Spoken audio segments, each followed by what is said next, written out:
Caili, apa maksudmu? Tanyanya. Suaranya membentak dan matanya memandang tajam menyelidik. Ai, Telihiap, aku tahu mengapa engkau terkejut. Akan tetapi bukankah para cerdik pandai zaman dahulu pernah berkata bahwa orang cerdik harus pandai memilih kawan? Demi tercapainya cita-cita, kalau perlu kawan menjadi lawan dan lawan berbalik menjadi kawan. Berseri wajah Tekuatlin dan dia memandang kagum. Kau benar, Caili. Kau benar dan cerdik sekali. Akan tetapi, mungkinkah dia mau? Jangan khawatir. Aku sudah lama mengenal baik Panglima Kasar itu. Di balik semua langkahnya menjilat Kaisar dan Yang Kui-hui, dia bercita-cita merebut kekuasaan Kaisar. Dan pada waktu ini dia amat membutuhkan bantuan orang-orang pandai, tentu saja dia akan menerima kita dengan tangan terbuka. Tekuatlin berdebar-debar dan menggosok-gosok pipinya yang berkulit halus itu dengan tangannya. Tampaknya wanita ini ragu-ragu. Akan tetapi, bagaimana kita dapat mengadakan hubungan? Aku akan menyuruh anak buahku. Harap kau suka tulis surat untuk disampaikan kepada An Lushan. Sebaiknya begini isinya. Wanita cerdik Qiamo Caili berunding dengan Tekuatlin, mengulurkan tangan kepada An Lushan mengajak bersekutu melalui sehelai surat yang ditulis oleh tangan halus Tekuatlin. Dalam hal menggunakan siasat, kiranya wanita lebih cerdik daripada pria, dan hal ini dibuktikan oleh Tekuatlin dan Qiamo Caili Lioxi. Sebulan kemudian tampak 5 orang muncul di tepi rawa yang sunyi itu. Mereka ini terdiri dari 4 orang pria dan seorang wanita, kesemuanya kelihatan gagah perkasa dan tangkas. Rawa ini amat luas, sunyi dan terkenal berbahaya sekali. Kelihatannya tidak berbahaya, hanya merupakan genangan air yang amat luas seperti telaga besar, namun air itu tertutup oleh rumput dan bermacam tetumbuhan kecil sehingga kadang-kadang tidak nampak airnya. Bahkan seolah-olah tertutup oleh lapisan tanah tipis dan inilah yang berbahaya sekali. Manusia maupun binatang yang berani mendekati rawa dan salah injak, mengira bahwa tanah berumput itu keras, akan terperosok ke dalam air berlumpur yang mempunyai daya penyedot sehingga sekali kaki terbenam, akan disedot ke bawah dan sukar ditarik ke atas lagi. Air berlumpur itu dalam sekali. Karena amat lembek, maka seolah-olah menyedot kaki, padahal kaki orang atau binatang itu yang terus tenggelam secara perlahan-lahan. Lumpur di rawa ini memang mempunyai daya lekat sehingga kaki seolah-olah disedot dan ditahan, sukar untuk ditarik kembali ke atas. Selain bahaya yang merupakan perangkap-perangkap maut dari alam ini, juga di situ terdapat banyak ular dan binatang berbisa lain yang bersembunyi di antara rumput-rumput dan tetumbuhan lain. Karena seringkali terdapat bangkai-bangkai binatang-binatang yang terperosok ke dalam perangkap alam sekitar rawa, juga bahkan kadang-kadang tampak mayat manusia yang sampai membusuk dimakan lumpur, maka terkenalah rawa itu dengan sebutan rawa bangkai. Jauh dari rawa, tampak di tengah-tengah rawa itu sebuah pulau dan di situ terdapat bangunan-bangunan yang tampak dari jauh. Namun tidak ada orang dari luar rawa yang berani mencoba untuk mendekati pulau ini. Selain jalan menuju ke situ harus menyeberangi rawa maut itu, juga telah terkenal bahwa bangunan itu adalah sarang dari iblis betina yang ditakuti semua orang, yaitu Qiamo Caili. Karena Qiamo Caili yang cerdik itu melarang para anak buahnya untuk mengganggu rakyat di sekitar tempat itu, maka tidak akan ada alasan bagi alat pemerintah untuk memusuhinya, pula pembesar setempat merasa ngeri untuk menentang iblis betina itu. Dengan demikian, datuk kaum sesat ini hidup aman dan tenteram di kaki pegunungan Luliangsan itu, dan tempat ini menjadi tempat persembunyian yang baik sekali bagi Tekuatlin dan anak buahnya. Kita kembali kepada 5 orang yang pada hari itu berada di tepi rawa. 3 orang di antara mereka laki tua berusia antara 50 sampai 60 tahun. Seorang lagi adalah laki-laki berusia 30 tahun, berwajah tampan gagah dan bertubuh tegap, sedangkan wanita itu masih muda, seorang gadis berusia paling banyak 16 tahun, tubuhnya langsing dan wajahnya manis namun sepasang matanya mengandung sinar keras. Wanita itu bukan lain adalah Bu Suinyo dan laki-laki muda tampan gagah itu adalah penolongnya ketika dia hendak membunuh diri setelah malam itu dia diperkosa oleh Pangeran Tang Sin Ong. Bagaimana dia sekarang bersama laki-laki dan 3 orang kakek dapat berada di tepi rawa bangkai? Malam itu, setelah diperkosa oleh Pangeran Tang Sin Ong dalam keadaan mabuk dan tidak sadar, Suinyo hendak membunuh diri dengan pedang. Akan tetapi dia dicegah oleh laki-laki yang ternyata adalah seorang mata-mata dari An Lushan. Dia dapat diingatkan oleh laki-laki itu bahwa membunuh diri bukanlah jalan terbaik untuk membalas sakit hati. Maka Suinyo lalu ikut dengan orang itu dan menjadi petunjuk jalan sehingga mata-mata itu berhasil menyelamatkan diri bersama Suinyo, keluar dari tembok Butongpai. Kedua orang ini tanpa bicara melarikan diri terus dengan cepatnya sampai matahari naik tinggi. Ketika tiba di kaki pegunungan Butongsan, barulah mereka berhenti mengaso di dalam sebuah hutan lebat. Begitu duduk di bawah pohon melepaskan lelah, Suinyo teringat akan nasib yang menimpa dirinya, maka serta-merta dia menangis mengguguk. Laki-laki itu memandang ke arahnya dan menghela napas panjang, mengepal tinju dan hanya mendiamkannya saja karena pengalamannya membuat dia mengerti bahwa dalam keadaan berduka seperti itu, tidak ada obat yang lebih baik bagi gadis itu kecuali tangis dan air mata yang bercucuran. Setelah agak mereda tangis Suinyo, dia berkata, "Nona, seperti aku katakan pagi tadi, tidak perlulah hal yang telah terjadi dan yang telah lalu ditangisi dan disedihkan. Yang penting, kita melihat ke depan. Jalan hidup masih lebar dan terbentang luas di depan kita. Mengubur diri dengan kedukaan saja tidak ada artinya dan pula hanya akan melemahkan semangat kita yang perlu kita pupuk untuk dapat membalas kepada orang-orang yang telah merusak hidup kita." Kata-kata yang dikeluarkan dengan suara gagah ini membuat Suinyo mengangkat mukanya yang pucat dan basah. Mereka berdua saling pandang sejenak, keduanya baru melihat nyata akan wajah masing-masing. Wajah pria itu menimbulkan kepercayaan di hati Suinyo sedangkan wajah gadis itu membuat jantung laki-laki itu berdebar dan tertarik. "Kau siapakah?" Akhirnya Suinyo bertanya. "Sudah kukatakan kepadamu, aku adalah seorang mata-mata, seorang kepercayaan Jenderal An Lushan. Namaku Liem Toan Kie. Dalam penyelidikanku di Butongpai, aku telah mengenal namamu, Nona. Engkau adalah Nona Bu Suinyo, bersama kakakmu Bu Sui Liang engkau adalah murid dari ketua Butongpai yang baru. Aku pun telah mengetahui akan nasibmu semalam." "Ah, si Jahanam Tang Sin Ong. Engkau benar. Aku tidak perlu berputus asa, aku tidak perlu mengubur diri dalam kedukaan, aku harus berusaha untuk membalas semua penghinaan ini. Akan kubunuh si Jahanam Tang Sin Ong." Gadis itu mengepal kedua tangannya dengan penuh kemarahan. Nah, itu baru gagah dan bersemangat. Akan tetapi, tidak semudah itu membunuh seorang pangeran, apalagi dia sahabat baik gurumu yang amat lihai. Jalan satu-satunya, marilah ikut aku, mengabdi kepada Jenderal An Lushan. Hanya itulah jalannya sehingga kelak engkau akan dapat membalas dendam. Kau seorang prajurit bawahan jenderal itu?" Toan Ki menggelengkan kepalanya. "Bukan, aku bukan prajurit. Aku orang luar yang telah menggabungkan diri dengan An Goan Sui dan mendapatkan kepercayaannya untuk menyelidiki Butongpai. Aku disuruh menyelidiki rencana apa yang diadakan oleh Pangeran Tang Sin Ong dan Butongpai. An Goan Sui adalah seorang yang amat cerdik. Dia biarkan pemberontakan lain agar kedudukan kaisar makin lemah, namun dia harus tahu segala gerak-gerik musuh, baik gerak-gerik kaisar maupun pemberontak lain. Sekarang aku tahu bahwa rencana mereka adalah melemahkan kaisar melalui Yang Kui Hui, dan sekarang aku akan kembali dan melaporkan hasil penyelidikanku kepada An Goan Sui. Kau ikutlah, akan kuperkenalkan dan engkau tentu akan diterima, karena engkau memiliki kepandaian yang lumayan di samping dendammu kepada Tang Sin Ong.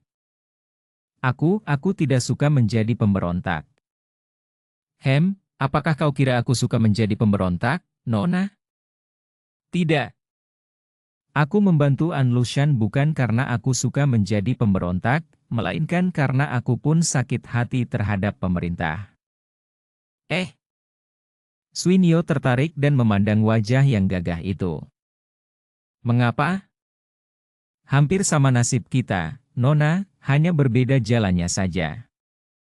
Ketahuilah, dahulu aku adalah seorang tokoh Hawa Sanpai yang tentu saja tak mau mencampuri urusan politik dan pemberontakan, bahkan condong untuk setia kepada pemerintah. Akan tetapi pada suatu hari terjadilah hal yang amat hebat yang merubah seluruh jalan hidupku. Suinio teringat akan nasibnya sendiri. Dia mendekat lalu berkata, "Liam tuaku, kau ceritakanlah." Sejenak mereka berpandangan, lalu Toan Ki menceritakan riwayatnya secara singkat. Dia tinggal di kota Emakyubun, sebuah kota yang cukup ramai di tepi sungai Huangho. Hidupnya tenang dan bahagia dengan istrinya yang baru dinikahinya selama 3 bulan. Dengan membuka toko obat dan mengajar ilmu silat, dia hidup lumayan. Namun istrinya merasa kecewa karena setelah 3 bulan menikah, belum juga ada tanda-tanda mengandung. Maka Toan Ki mengizinkan istrinya untuk bersembahyang ke kelenteng untuk minta berkah agar istrinya dapat memperoleh keturunan secepatnya. Akan tetapi mujur tak dapat diraih, malang tak dapat ditolak. Menjelang senja, setelah pergi sejak pagi, barulah istrinya pulang dan turun dari Joli dalam keadaan payah, mukanya pucat dan basah air mata. Sambil menangis sesenggukan istrinya lari ke dalam rumah, menjatuhkan diri dan berlutut di depan kakinya sambil menceritakan bahwa ketika tadi bersembahyang di kelenteng, kebetulan di kelenteng itu terdapat putra bangsawan Lui yang bermain catur dengan para huisyo. Melihat dia, putra bangsawan menyeretnya ke dalam kamar di kelenteng dan memperkosanya. Setelah mengucapkan pengakuan yang hebat itu, istrinya lari ke dalam kamar sambil menangis sesenggukan. Hati Toan Ki terasa tidak enak. Tadi dia termangu-mangu seperti patung saking marah dan dukanya mendengar penuturan istrinya sehingga dia agak lalai membiarkan istrinya lari. Cepat dia mengejar, dan melihat pintu kamar istrinya dipalang dari dalam, ia lalu menendang pecah daun pintu. Dia berdiri pucat dan terbelalak. Apa yang dilihatnya? Istriku telah rebah mandi darah di lantai. Pedangku ia pergunakan untuk membunuh diri, menusuk dadanya hampir tembus. Dia mengakhiri ceritanya sambil menutupkan kedua tangan di depan mukanya. Oh! Suinio menjadi pucat sekali. Dia menyentuh lengan Toan Ki dengan penuh perasaan terharu. Putra bangsawan dan huisyo-huisyo keparat itu harus dihukum. Dan aku akan membantumu, Liam tuaku. Toan Ki menurunkan tangannya, memegang tangan Suinio dengan erat. Mereka saling berpegangan dan saling menggenggam tangan. Kita senasib, Nona. Karenanya ada kecocokan di antara kita dan karenanya. Aku menolongmu pagi tadi.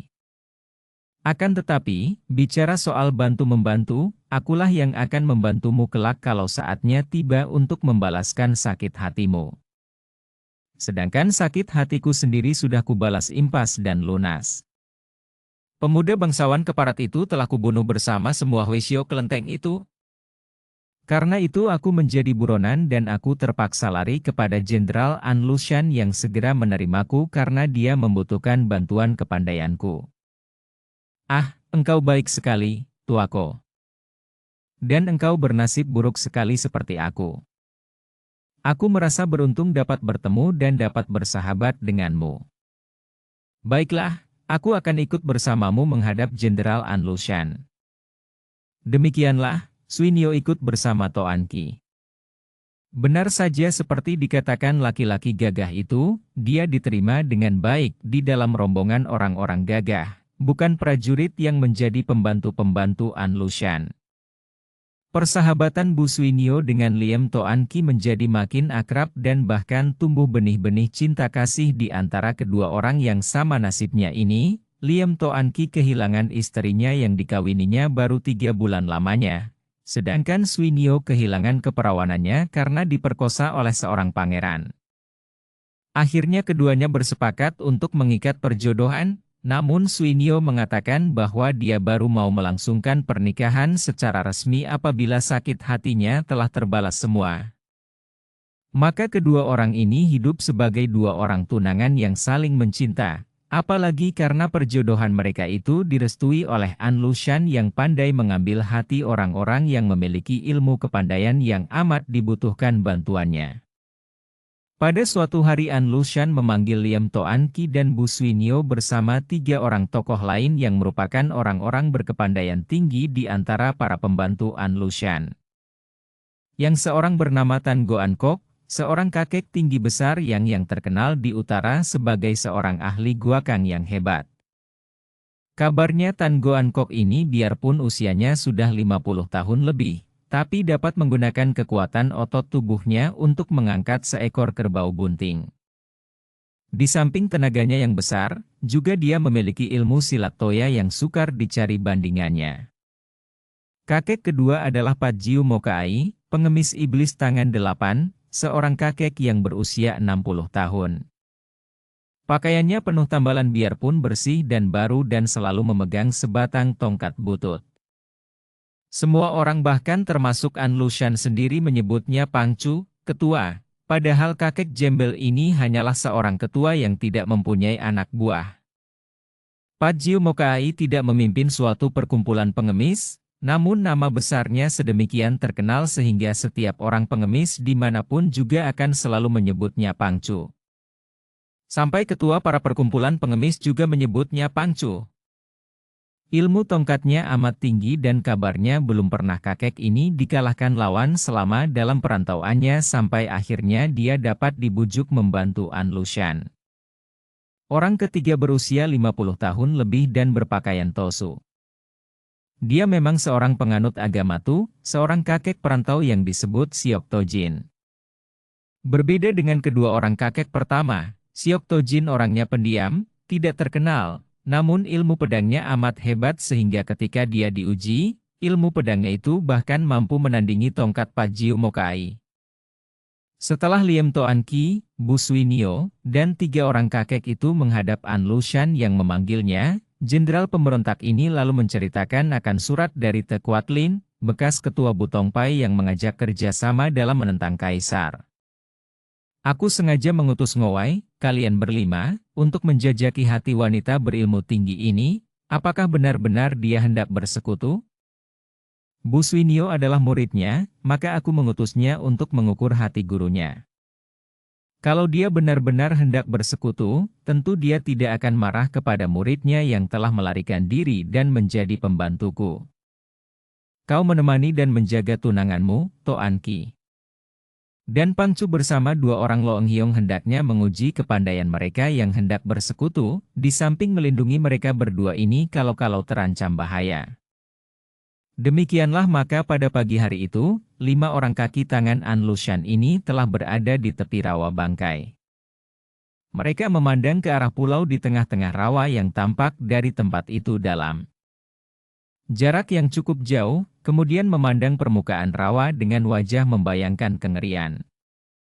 Sudah banyak mereka mendengar akan bahayanya melintasi rawa itu. Saya hanya baru 1 kali mengunjungi tempat ini bersama Subo, terdengar Swinyo menerangkan ketika dia ditanya oleh teman-temannya. Ketika itu kami mengikuti Kiamo Chaili yang membawa kami berlompatan dari tempat ini ke pulau itu. Setiap lompatannya membawanya ke tanah keras dan aman. Akan tetapi tentu saja aku tidak bisa mengingat lagi karena dia melompat-lompat ke kanan-kiri, kadang-kadang membalik lagi. Tentu merupakan jalan rahasia yang sukar diketahui orang luar, kata Patjiu Mokai sambil meraba-raba dagunya yang berjenggot panjang. Menurut Kiamo Chaili, katanya meleset sedikit saja merupakan bahaya maut karena di sepanjang jalan penuh dengan jebakan alam. Kadang-kadang dia membawa kami meloncat ke bagian yang ada airnya, sampai saya merasa ngeri. Akan tetapi ternyata bagian itu airnya hanya semata kaki. Sedangkan tanah yang kelihatan kering di dekatnya, menurut keterangannya, bahkan merupakan tempat berbahaya sekali. Ketika pulang ke Butongsan, Subo sendiri mengatakan bahwa dia tidak akan berani lancang menempuh jalan ini sendirian saja karena dia pun tidak dapat mengingat kembali jalan berliku-liku itu. Bagaimana kalau kita menggunakan tali yang panjang? Biar kau tidak hafal jalan itu, setidaknya kau pernah melaluinya dan dapat kau mencarinya, moi-moi. Kita berempat mengikuti dari belakang, menggunakan tali yang ditalikan di pinggangmu sehingga andai kata kau salah jalan dan masuk perangkap, kita dapat menolongmu dengan menarik tali itu, kata Liem Toan Ki kepada kekasihnya. Begitupun boleh. Aku akan coba mengingat-ingat, akan tetapi harus kau sendiri yang memegang ujung tali, Koko, karena aku ngeri. Ah, aku tidak setuju. Usul itu tidak tepat, Liem Sichu. Tiba-tiba Tan Goan Kok berkata dengan suaranya yang parau dan nyaring. Akan tetapi aku tidak takut, Tan Long Hyong. Sui Nio membantah. Pula, kalau Liem Koko yang memegang ujung talinya, aku tidak takut apa-apa lagi. Andai kata aku terjeblos, tentu akan dapat cepat ditariknya naik lagi. Bukan tidak setuju karena takut, melainkan karena kalau hal itu diketahui mereka, tentu akan menjadi bahan ejekan. Perlu apa kita harus mencari-cari jalan rahasia yang disembunyikan orang? Kita harus mencari jalan masuk yang lebih gagah, tidak mencuri-curi seperti segerombolan maling. Bu Swinyo mengerti dan membenarkan pendapat ini. Mereka berlima lalu duduk di tepi rawa sambil mengerutkan alis, mencari akal bagaimana mereka akan dapat mengunjungi pulau di tengah rawa itu sebagai tamu-tamu yang datang secara gagah. Karena kalau usul Liem Toan Ki dan Swinyo tadi dilanjutkan, dan sampai terjadi Swinyo terjebak ke dalam perangkap alam, tentu hal ini akan membuat mereka memandang rendah saja. Akan tetapi, betapapun banyak pengalaman mereka dan betapapun tinggi ilmu kepandaian mereka, belum pernah mereka menghadapi kesukaran seperti sekarang ini. Siok Tojin yang sejak tadi tidak ikut bicara, akhirnya mengeluarkan suara mengomel, kemudian berkata, dapat. Aku teringat akan orang-orang Mongol yang menggunakan akal mencari ikan di rawa-rawa seperti ini. 4 orang kawannya memandang ke arah Tosu ini dengan wajah gembira dan penuh harapan. Lekas katakan, Totiang, bagaimanakah akal itu? Tan Goan Ko bertanya. Mereka menggunakan bambu-bambu sebagai perahu. Ah, mana mungkin? Menggunakan perahu menyeberangi rawa ini. Tentu akan mogok di tengah jalan kalau bertemu dengan air yang tertutup tanah dan rumput, bantah Pat Jiu Mokai sambil memandang ke rawa dengan alis berkerut. Kita jangan meniru mereka yang membuat rakit dari bambu. Kita masing-masing menggunakan sebatang bambu saja, ujungnya dibikin runcing, kata Siok Tojin singkat, akan tetapi maksudnya sudah dapat ditangkap oleh teman-temannya. Bagus sekali. Tentu kita berhasil. Dengan bambu runcing, kita dapat meluncur melalui apa saja. Tan Goan Ko berteriak girang. Kusangka tidak semudah itu. Kita harus hati-hati, benar-benar mengerahkan ginkang dan sinkang. Kalau sampai tergelincir tentu kita celaka dan akan makin berbahaya bila kemudian tertawan pula. Betapapun juga, akal itu baik sekali.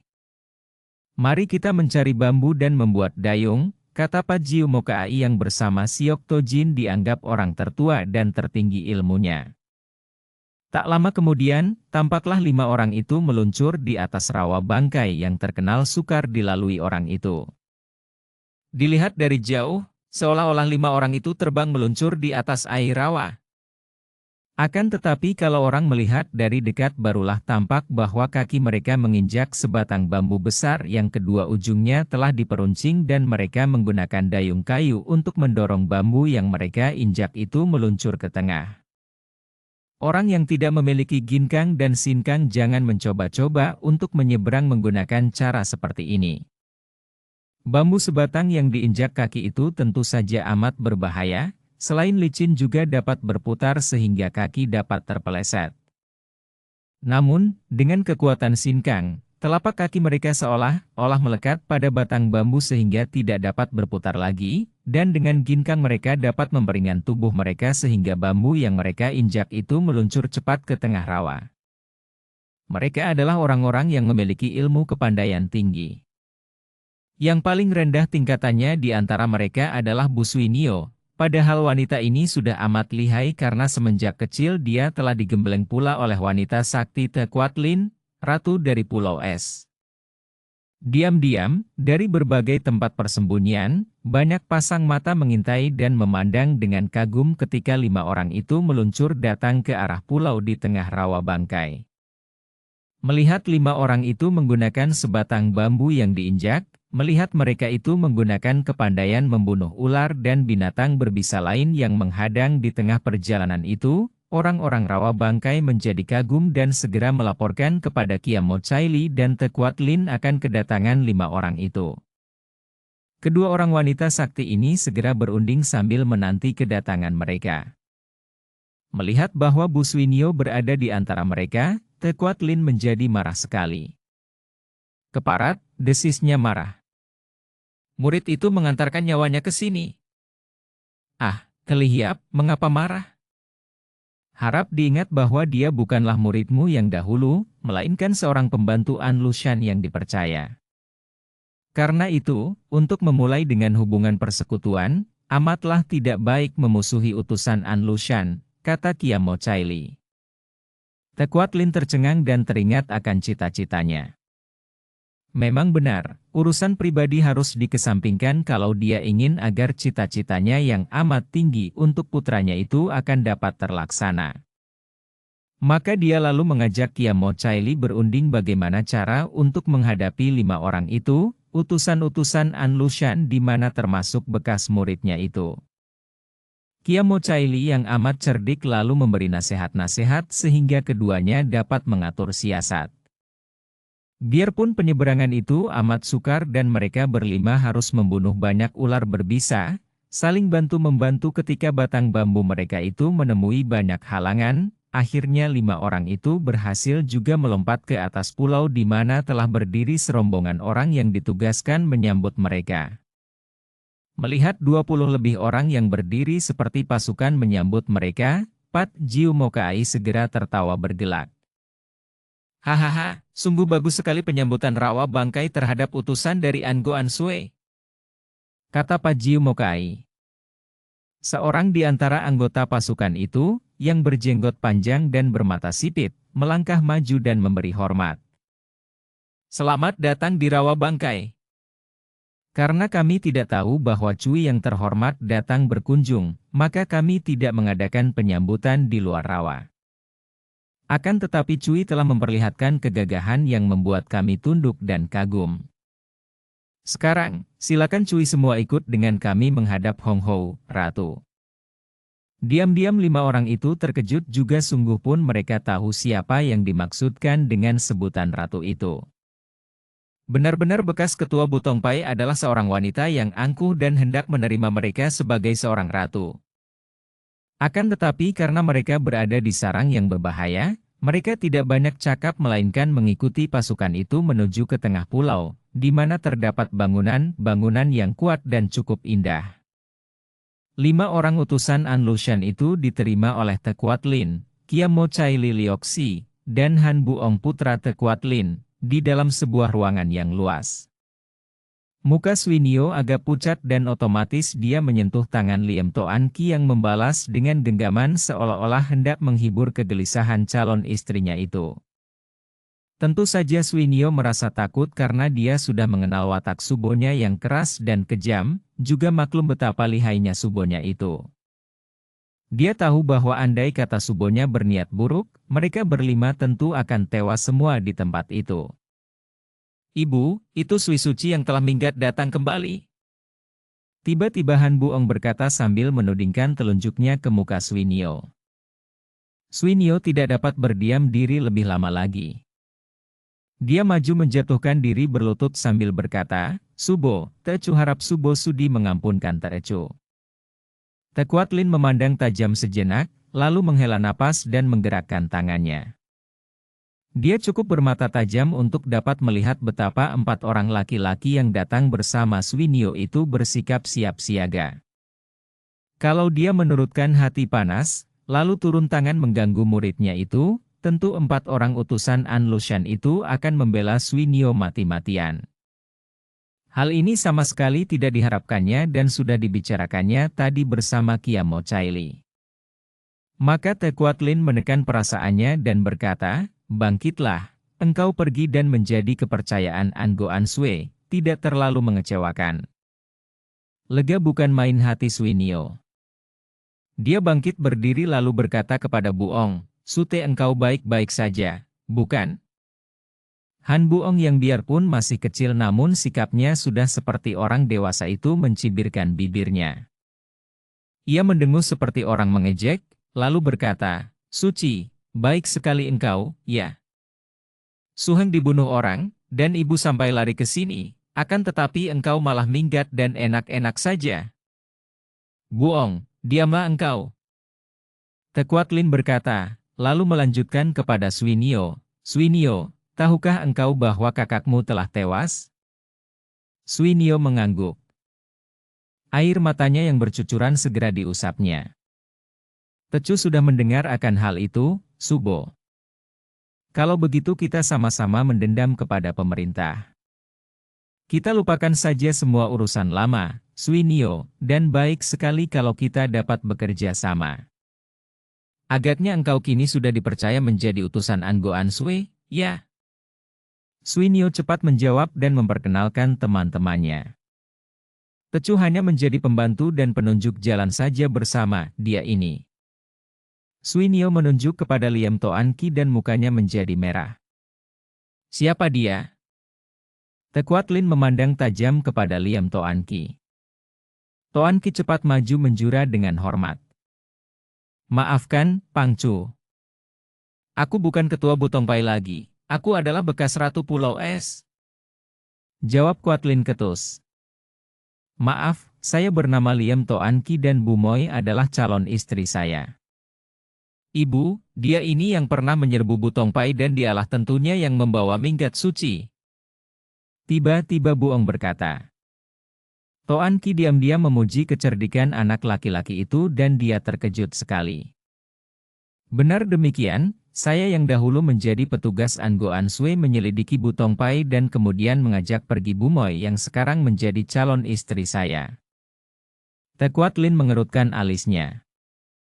Laki-laki ini sebenarnya telah menghinanya sebagai bekas ketua Butong Pai dan sebagai guru Swinio. Akan tetapi diam-diam dia menerima isyarat mata Kiamo Caili, maka dia menoleh kepada Swinio sambil bertanya, benarkah kau menjadi calon istrinya? Muka Swinio menjadi merah sekali. Benar, Subo. Kami saling mencinta. Akan tetapi Tecu dan dia berjanji hanya akan melangsungkan pernikahan setelah dendam saya terbalas, yaitu setelah kerajaan sekarang jatuh dan dikuasai An Goan Sui. Sudahlah. Kalau kau dan calon suamimu ini hanya membantu, siapa yang menjadi utusan An Goan Sui menghadap padaku? Mereka inilah, Swinio menunjuk kepada 3 orang teman-temannya. Dia adalah Pajiu Mokai, dan Totiang ini adalah Siok Tojin, Loeng Hyong itu adalah Tan Goan Kok. Mereka bertiga yang menjadi utusan An Goan Sui. Tekuat Lin memandang tajam kepada 3 orang itu seolah-olah hendak menimbang bobot mereka dengan matanya. Pajiu Mokai adalah orang tertua di antara ketiga utusan An Goan Sui. Selain itu dia juga memiliki kemampuan bicara yang lebih pandai bila dibandingkan dengan Tan Goan Kok yang kasar dan jujur, apalagi terhadap Siok Tojin yang jarang sekali membuka mulut. Tak heran An Lushan menunjuknya sebagai pemimpin rombongan ini sekaligus juga sebagai juru bicara. Melihat pandangan tajam Tekuat Lin, Pajiu Mokai segera tertawa. Hahaha. Kami bertiga pun hanyalah pembantu-pembantu rendahan saja dari An Goan Sui. Akan tetapi kami menerima kehormatan untuk menjadi utusan beliau menghadap Toanio Tekuatlin yang namanya terkenal sebagai Ratu Pulau Es dan Ketua Butongpai. Juga menghadap Kiamo Chaili yang juga amat terkenal di dunia Kang Ou sebagai seorang wanita yang amat lihai dan cerdas sekali. Kami merasa amat terhormat dapat menjadi tamu-tamu di rawa bangkai ini. Kiamo Chaili Lioxi yang memang amat cerdas, kini mendahului Kuatlin dan berkata, tidak tahu apakah kedatangan Cui ada hubungannya dengan pesan kami kepada Ango Ansue? Dugaan Chaili benar sekali. Kami berlima adalah utusan Ango Ansue untuk menghadap dan bicara dengan Jiwi. Ango Ansue telah menerima pesan Jiwi dan sebagai jawaban Ango Ansue mengutus kami untuk bicara. Lalu bagaimana keputusan Ango Ansue tentang ajakan kami untuk bekerja sama? Tekuatlin bertanya. Ango Ansue merasa amat senang menerima surat Jiwi dan tentu saja Ango Ansue menerima dengan kedua tangan terbuka uluran kerja sama Jiwi itu. Sudah lama Ango Ansue merasa kagum, terutama sekali melihat siasat gemilang yang berhasil baik sehingga Jiwi sekalian dapat menyelundupkan orang menjadi kepercayaan yang kui-hui. Hanya sayang, pada saat terakhir siasat gemilang itu mengalami kegagalan karena orang kepercayaan Jiwi tidak dapat menahan nafsu birahinya. Kami diutus oleh Ango Ansue untuk menyampaikan pesan bahwa jika Jiwi suka membantu dari dalam, yaitu berusaha menanam tenaga bantuan di dalam kota raja, dan kalau mungkin di dalam istana agar kelak memudahkan penyerbuan ke kota raja apabila saatnya yang tepat tiba, maka Ango Ansue akan berterima kasih sekali. Mendengar pesan Anlushan yang disampaikan oleh Pajiu Mokai ini, hati kedua orang wanita itu menjadi girang sekali, sungguh pun kegirangan itu tidak terbaca di wajah mereka. Kami yang tidak mempunyai pasukan besar memang tahu diri dan tentu saja hanya akan membantu dari dalam seperti yang diusulkan Ango Ansue. Kami dapat menerima usul itu dan sebaiknya kita rencanakan siasat-siasatnya bersama. Tekuatlin berkata, sebelum kita berunding dan mengatur siasat agar dapat kami sampaikan kepada Ango Ansue, terlebih dahulu kami harus menyampaikan semua pesan beliau untuk Jiwi. Selain usul itu juga Ango Ansue mengatakan bahwa pekerjaan membantu dari dalam itu merupakan pekerjaan yang amat rumit, sulit, dan berbahaya. Hanya orang-orang yang memiliki ilmu kepandaian yang amat tinggi saja yang akan dapat berhasil dan Ango Ansue ingin memperoleh keyakinan bahwa para pembantunya tidak akan gagal. Mendengar kata-kata kakek berpakaian tambalan itu, merahlah wajah Tekuatlin dan hatinya menjadi panas. Ucapanmu itu berarti bahwa kalian hendak menguji kepandaian kami? Sambil tertawa Kiamo Chaili yang melihat kemarahan kawannya itu bangkit berdiri dan meloncat ke tengah ruangan yang luas itu sambil berkata, memang sudah seharusnya demikian. Ango Ansue adalah seorang jenderal besar yang cerdik pandai, tentu akan menguji setiap orang sekutu atau pembantunya. Nah, biarlah aku yang lebih dulu memperlihatkan kepandaian.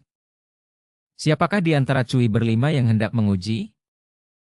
Dengan lagak memandang rendah Kiamo Chaili berdiri dan memandang ke arah 5 orang utusan itu. Tentu saja Bu Swinyo tidak berani bergerak, juga Liem Toan Ki yang sudah maklum akan kehebatan ilmu kepandaian wanita majikan rawa bangkai itu, mengerti bahwa dia bukanlah tandingannya. Melihat wanita yang usianya 50 tahun namun masih cantik menarik itu memegang sebatang payung dan berdiri dengan sikap memandang rendah, Siok Tojin yang sejak tadi diam saja sudah bangkit.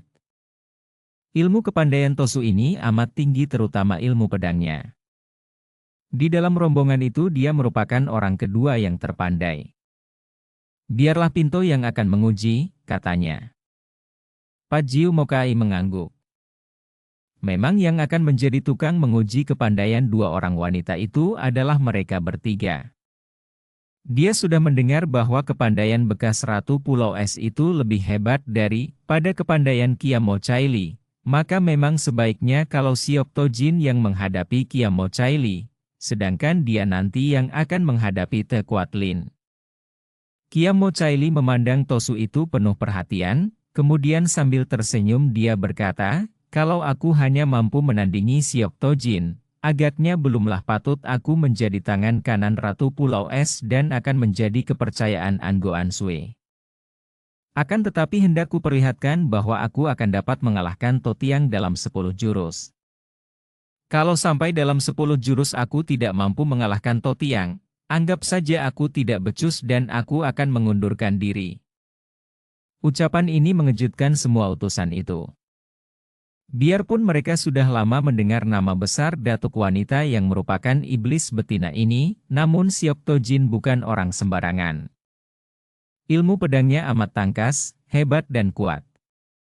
Bagaimana wanita itu berani bersombong mengatakan hendak mengalahkannya dalam 10 jurus? Namun Tekuat Lin tenang-tenang saja. Dengan pandang matanya yang tajam dia dapat menilai orang.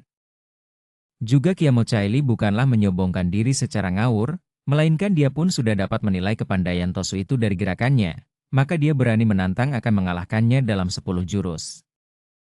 Siok Tojin mengerutkan alisnya, perutnya terasa panas.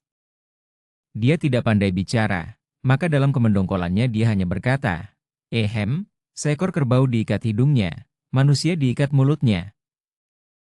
Ucapan ini mengandung maksud bahwa kalau Kiamo Caili tidak memenuhi janji yang diucapkan dengan mulut, dia sama dengan seekor kerbau. Setelah berkata demikian, tangan kanannya bergerak dan tampaklah sinar berkilau dari pedang yang telah dicabutnya. Tentu saja mulutku dapat dipercaya, Siok Tojin. Aku akan mengalahkanmu dalam waktu 9 jurus. Kiamo Caili berkata sambil mengejek. Tangan kanannya memegang payung yang segera terbuka dan dipakainya, sedangkan tangan kirinya meraba-raba sanggul rambutnya, seperti sedang merapikan padahal diam-diam dia melepas tali rambutnya yang panjang itu. Sebagai nyonya rumah rasanya kurang sopan jika aku menyerang tamuku. Silakan dimulai, Totiang, ujar Kiamo Caili. Sing! Siok Tojin langsung menghunus pedangnya. Tosu ini memang lebih pandai berbicara melalui pedang dibandingkan dengan mulutnya. Pihak lawan sudah memintanya membuka pertarungan, maka tanpa sungkan lagi Tosu ini menerjang ke depan, apalagi perutnya masih panas akibat dia tadi diremehkan. Melihat iblis wanita yang menjadi lawannya menyandang payung di bahu kanan, langsung pedangnya menusuk lurus ke arah pundak kiri lawan yang lebih terbuka. Dalam pertarungan biasa, dia akan menusukkan pedangnya tepat ke jantung lawan. Tetapi karena pertarungan ini hanya untuk menguji kepandaian, maka sengaja dia arahkan pedangnya lebih tinggi sehingga tidak mengancam jiwa lawannya. Tidak percuma Lioxi bergelar Caili, wanita pandai. Melihat gerakan pembuka Tosu ini dia lantas paham bahwa pihak lawan memang hanya ingin mengujinya, tidak punya maksud mencelakakan. Sebab itu bibirnya mengembangkan senyum manis, dan dalam hati dia pun bertekad untuk tidak menurunkan tangan berat kepada Tosu itu. Begitu pedang datang menyambar, Kiamo Caili cepat menarik kaki kiri sedikit ke belakang, sedangkan kaki kanannya ditekuk sehingga tubuhnya merendah dan menjauh dari pedang Siok Tojin. Namun gerakan pembuka tadi ternyata hanya pancingan belaka. Begitu tubuh lawan bergerak, segera Siok Tojin menahan pedangnya, lalu membuat gerakan memutar dan membabat lengan kiri lawan. Kiamo Caili tidak mengelak lagi. Secepat kilat tangan kanannya yang memegang payung digerakkan untuk menangkis pedang yang mengancam lengannya. Melihat urat di dahi Tosu itu menegang, tanda bahwa dia sedang mengerahkan tenaga penuh, Kiamo Caili turut menghimpun sinkang dan menangkis dengan sekuatnya. Terang, timbul percikan api akibat benturan payung dan pedang, diikuti langkah mundur keduanya. Dalam sekali gebrakan, keduanya langsung paham kemampuan lawan masing-masing. Pedang Siok Tojin bergerak lebih dulu, namun payung Kiamo Caili yang sampai lebih awal di tempat tujuan, padahal jarak yang ditempuh pedang lebih pendek dibandingkan payung. Hal ini menunjukkan bahwa kecepatan majikan rawa bangkai itu masih lebih unggul. Selain itu, ketika terjadi benturan tadi Siok Tojin dapat melihat pedangnya sedikit terpental dan merasakan perih di telapak tangannya, sedangkan payung di tangan wanita iblis itu hanya terlihat sedikit tergetar. Mau tidak mau Siok Tojin harus mengakui bahwa sinkangnya juga lebih asor. Baik kecepatan maupun sinkangnya lebih unggul, tidak heran lidahnya bisa berucap hingga menjilat langit.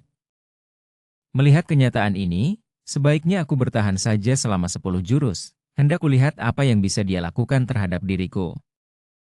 Lewat 10 jurus, jika aku masih berdiri tegak, bukankah dia sendiri yang harus mengaku kalah? Demikian jalan pikiran si Tosu dalam mengatur siasat. Setelah mengambil keputusan demikian, Siok Tojin tidak mau bergerak sembarangan lagi. Dia hanya berdiri tegak dengan kuda-kuda sekoko batu karang. Kedua kaki dipentang dengan lutut sedikit menekuk, pedang menuding diarahkan lurus ke depan, tangan kirinya dipasang melintang di depan dada, sedangkan matanya mengawasi lawan dengan waspada. Mula-mula Kyamochaili tertegun melihat lawannya diam tak bergerak, namun dia segera sadar akan isi benak si Tosu. Semenjak sebelum pertarungan dimulai, ketika dia menyatakan akan menundukkan lawannya di bawah 10 jurus, wanita cerdik ini sudah memikirkan pula kemungkinan ini. Hai Hik, baru 1 jurus Totiang sudah mematung tidak berani maju. Apakah Totiang merasa takut kepada seorang wanita? Bukankah Totiang bermaksud mengujiku? Atau, justru aku yang perlu menguji kepandaian Totiang? Dengan cerdik Kyamochaili menyindir tajam sambil tersenyum mengejek. Walaupun seorang Tosu, agaknya Siok Tojin adalah orang yang lebih mengutamakan hati dibandingkan otak. Mendengar sindiran lawan, dia lupa pada siasat yang sudah ditanam dalam pikirannya. Siapa yang takut? Bentaknya sambil kembali menerjang. Kyamochaili tahu Angguan Sui tidak mungkin mengirim orang lemah untuk menguji dirinya. Bisa. Melewati rawa maut hingga kakinya menginjak istana kediamannya saja sudah menunjukkan bahwa Tosu ini bukan lawan yang mudah dikalahkan begitu saja. Bila Siok Tojin hanya bertahan saja, dia khawatir hingga lewat 10 jurus dirinya belum mampu mengalahkan Tosu ini. Karena itu dia memang sengaja memancing kemarahan lawan agar mau menyerang. Dengan demikian akan timbul lubang-lubang yang dapat diterobos payung, kuku, atau rambutnya yang seperti cambuk. Segera kedua orang itu saling serang dengan dahsyat. Walaupun Siok Tojin tidak bertahan sama sekali, namun pada kenyataannya dia ada di pihak yang lebih banyak bertahan. Dalam 4 gerakan, dia hanya menyerang 1 kali. Sisa 3 gerakan lainnya berupa tangkisan atau gerakan mengelak untuk mempertahankan diri. Selain dia kalah cepat, niatnya untuk bertahan tidak terhapus hilang dari otaknya. Tidak demikian dengan Kyamochaili. Wanita ini harus menjatuhkan lawan sebelum jurus ke-10 dimainkan, karena itu dia langsung mengembangkan jurus-jurus pilihan. Payungnya berkelebat cepat, kadang tertutup lain kali terbuka, sekali menusuk 2 kali membabat. Di samping itu tangan kirinya tidak tinggal diam, akan tetapi turut menyerang dengan kuku-kukunya yang beracun. Setelah lewat 4-5 jurus kedudukan Siok Tojin sudah sangat payah. Seluruh ruang geraknya seakan-akan tertutup tanpa jalan lolos, terkepung oleh kelebatan sinar payung dan cengkeraman kuku jari Kyamochaili. Hingga suatu saat, pada jurus kelima, tubuh Tosu itu terhuyung setelah pedangnya terpaksa menangkis payung lawan yang menyabet lengan atasnya dengan tenaga penuh. Tiba-tiba Kyamochaili mengeluarkan suara lengking yang membuat telinga semua orang mendengung. Mendadak tangan kiri wanita iblis ini menyerang ulu hati lawan dengan gerakan mencengkeram, mengandalkan kuku jarinya yang panjang dan mengandung racun. Dalam waktu yang bersamaan, payung di tangan kanannya berkelebat secepat kilat membabat pinggang kiri si Tosu. Walaupun dalam keadaan terhuyung, Siok Tojin masih dapat melihat 2 serangan sekaligus yang sama berbahaya ini. Cepat tangan kirinya bergerak menangkap pergelangan tangan Kyamochaili, sementara pedangnya diayun menangkis payung yang mengarah pada pinggangnya. Kyamochaili mendengus. Dia biarkan tangan lawan menangkap pergelangan kirinya. Namun tanpa mengurangi tenaga, cakar kiri itu tetap mendorong dan mengancam ulu hati Siok Tojin. Di saat itu pula dia kerahkan sinkang pada payungnya sehingga pedang lawan menempel tanpa dapat dilepaskan. Sekejap itu pula terjadilah adu tenaga antara kedua orang ini. Majikan Rawa Bangkai berada pada kedudukan menyerang, sedangkan utusan An Lushan berjuang untuk mempertahankan diri. Pada saat itu, hanya sekejap saja, Siok Tojin sempat melihat senyum di bibir Kyamochaili tanpa tahu apa maksudnya. Dia baru tersentak kaget ketika kepala wanita itu tiba-tiba menghentak ke depan, diikuti oleh serangkum bayangan hitam yang panjang bagaikan ular menyambar ke arahnya. Celaka! Siok Tojin berseru. Akan tetapi bagaimana dia dapat menghindarkan diri dari serangan ketiga ini? Kedua tangannya telah menahan dua ancaman maut dan sama sekali tidak bisa dilepaskan. Plak-plak. Seperti ular hidup mematuk saja layaknya, ujung rambut panjang itu menotok dua kali, membuat kedua lengan tangan Syok Tojin seketika lumpuh dan pedangnya telah dirampas oleh ujung rambut yang terayun-ayun dan berputar ke atas, membawa pedang itu berputaran di atas kepala. Bagaimana, To Tiang? Kiamo Chaili bertanya. Sambil menundukkan kepalanya, Syok Tojin berkata lirih, Jipinto mengaku kalah. Memang dia tahu akan kekeliruannya sekarang, akan tetapi dia harus mengaku bahwa dia telah dikalahkan dalam 5-6 jurus saja. Dia tahu pula bahwa lawan tidak hendak mencelakakannya. Kalau tidak, tentu ujung rambut itu dapat melakukan totokan maut yang akan menewaskannya. Rambut itu membawa pedang meluncur ke bawah dan melempar pedang menancap di depan kaki Syok Tojin. Kemudian dua kali rambut menyambar, dan menotok sehingga terbebaslah tosu itu dari totokan. Syok Tojin menghela napas, mengambil pedangnya, menjura lalu tanpa berkata-kata lagi dia melangkah mundur ke tempat teman-temannya. Hahaha, bukan main hebatnya Kiamo Chaili. Pedang payung lihai, kukunya berbahaya, rambutnya hebat, akan tetapi yang lebih hebat lagi adalah kecerdikannya yang memancing kemarahan Syok Tojin. Memang kecerdikan seperti itu amat dibutuhkan dalam tugas bekerja dari dalam yang membutuhkan kecerdikan seperti yang dimiliki Kiamo Chaili. Kyonghi, selamat. An Goansue tentu akan girang sekali mendengar laporan kami tentang diri Kiamo Chaili. Kiamo Chaili yang sudah duduk kembali, tersenyum girang. Ai, Long Hyong Pajiu Mokai terlalu memuji, jikatanya dengan bangga dan girang. Sekarang untuk melengkapi tugas kami yang diberikan oleh An Goansue, kuharap Dato' Anio suka memperlihatkan kepandaian, jikata pula Pajiu Mokai sambil melangkah maju menyeret tongkat bututnya. Dan agaknya terpaksa aku sendiri yang harus maju melayani To Anio. De Quatlin masih tetap duduk dan memandang kakek pengemis itu dengan sinar mata tajam penuh selidik. Kemudian dengan suara tenang dia berkata, siapa lagi yang diutus oleh An Goansue untuk menguji kami? Hanya kami bertiga, dan karena Syok Tojin sudah kalah. Maka tinggal engkau dan Tan Long Hyong itu. Nah, kau lihat Tan Long Hyong juga telah membawa senjatanya. Membawa sebatang toya, maka sebaiknya kalau kalian berdua maju dan mengeroyokku. Pajiu Mokai tertawa bergelak. Hahaha, Dato' Anio, apakah To Anio juga hendak menggunakan siasat seperti Kiamo Chaili tadi? Ingat, tidaklah mudah untuk memancing kemarahanku. De Quatlin mengerutkan alisnya, lalu melangkah maju. Siapa yang menggunakan siasat? Tanpa siasat pun aku masih sanggup menghadapi kalian berdua.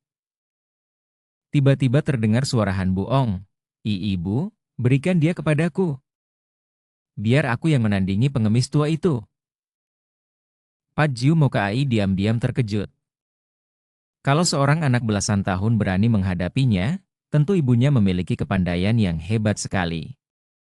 Akan tetapi De Quatlin menoleh kepada putranya dan berkata, Ibu Ong, kita tidak sedang menghadapi musuh, dan pertandingan ini hanya untuk menguji kepandaian saja. Jangan kau ikut-ikut. Han Buong cemberut, lalu berkata, ya apalagi hanya dikeroyok dua, biar kalian berlima maju semua. Ibu akan dapat mengalahkan kalian dengan satu tangan saja. Kembali Pajiu Mokai terkejut. Bocah itu, putra De Quatlin, tidak boleh dianggap seperti bocah biasa. Dia tentu telah memiliki kepandaian tinggi pula, maka kata-katanya tidak boleh dianggap kosong belaka. Lenyaplah keraguannya dan dia berkata kepada De Quatlin, memang sesungguhnya aku sendiri dan Tan Goan Kok merupakan orang-orang yang diutus menguji kepandaian To Anio. Apakah kami boleh maju bersama menghadapi kelihayan To Anio? Dengan sikap tak acuh De Quatlin berkata sambil menggerakkan tangan kirinya, majulah, jangan sungkan-sungkan. Tan Goan Kok yang berwatak kasar itu melompat ke depan. Tentu Nyonya Rumah memiliki kelihayan yang luar biasa maka menantang kita maju berdua. Pajiu Mokai. Pajiu Mokai mengangguk-angguk. Hati-hatilah, Tan Sicu. Mereka berdua lalu memasang kuda-kuda di sebelah kanan kiri De Quatlin. Pat Jiu Mokai memegang tongkat butut dengan tangan kanan seperti memegang sebatang pedang. Tongkat itu menuding lurus ke depan dari dadanya, sedangkan tangan kirinya menjaga di depan pusar. Kedua kakinya ditekuk sedikit, agak merapat di depan dan belakang. Tan Goan Kok memegang toyanya dengan kedua tangan. Kuda-kudanya kuat sekali, kokoh seperti batu karang dan toya di kedua tangannya itu sedikit pun tidak bergoyang. Melihat dua orang itu sudah memasang kuda-kuda, De Quatlin lalu mencabut pedangnya, yaitu Ang Bue Kiam, dan melangkah maju sambil berkata, "Ina, silakan kalian mulai. Kami adalah tamu-tamu dan kami maju berdua. Tidak pantas kalau kami mulai. Silakan Toa Nio mulai." Kata Pat Jiu Mokai yang tidak mau membuka serangan karena dia ingin lawan maju menyerang lebih dulu agar dia atau temannya dapat mengacaukan pertahanan lawan dengan serangan mendadak. De Quatlin tersenyum, maklum akan siasat kakek jembel itu. "Nah, sambutlah!" teriaknya. Pat Jiu Mokai kecele kalau hendak melanjutkan siasatnya, karena tiba-tiba pedang itu lenyap bentuknya, berubah menjadi sinar yang menyambar ke arah mereka seperti kilat cepatnya sehingga sekali bergerak, pedang itu telah menyerang mereka berdua dalam waktu yang hampir bersamaan. Tentu saja mereka terkejut sekali dan cepat menggerakkan tongkat dan toya untuk menangkis. Terang! Cering! Pat Jiu Mokai dan Tan Goan Kok terhuyung ke belakang. Tenaga yang keluar dari Ang Bue Kiam sungguh dahsyat, membuat telapak tangan mereka terasa panas dan hampir saja senjata mereka terlepas. Terkejutlah kedua orang itu dan De Quatlin diam-diam mentertawakan mereka karena dia memang hendak mengukur lebih dulu kekuatan lawan. Karena merasa penasaran, kini kedua orang itu maju dari kanan kiri dan mulailah mereka menyerang dengan ganas. Quatlin sudah dapat mengetahui bahwa di antara kedua orang pengeroyoknya, tongkat kakek jembel itulah yang lebih lihai, maka dia selalu mendahulukan tangkisannya terhadap tongkat itu, baru dia menangkis toya yang menyambar. Dia tahu bahwa kakek Tan Goan Kok yang kasar itu hanyalah mengandalkan tenaga guakang yang besar, namun makin besar tenaga kasar lawan, makin mudah dia menghadapinya karena sedikit getarkan pedang yang dilakukan dengan pengerahan sinkang cukup membuat telapak tangan Tan Goan Kok terpukul sendiri oleh tangannya. Lewat 10 jurus, setelah dia yakin akan ukuran tenaga kedua orang lawannya, tiba-tiba De Quatlin menyarungkan kembali pedangnya dan menghadapi kedua lawan itu dengan tangan kosong. Tentu saja dua orang lawannya cepat menahan senjata dan Pat Jiu Mokai berseru, "Ihei, De Toa Nio. Kami belum kalah. Mengapa engkau mengakhiri pertandingan?" "Siapa mengakhiri? Lanjutkanlah serangan kalian, aku menyimpan pedang karena takut rusak." Dengan tangan kosong pun ibu akan mudah mengalahkan kalian." Mendengar teriakan bocah itu, dua orang kakek itu lalu maju lagi dan menggerakkan senjata mereka untuk menyerang. Tongkat Pat Jiu Mokai melayang dari atas menghantam kepala, sedangkan toya Tan Goan Kok menyambar dari samping menghantam lambung.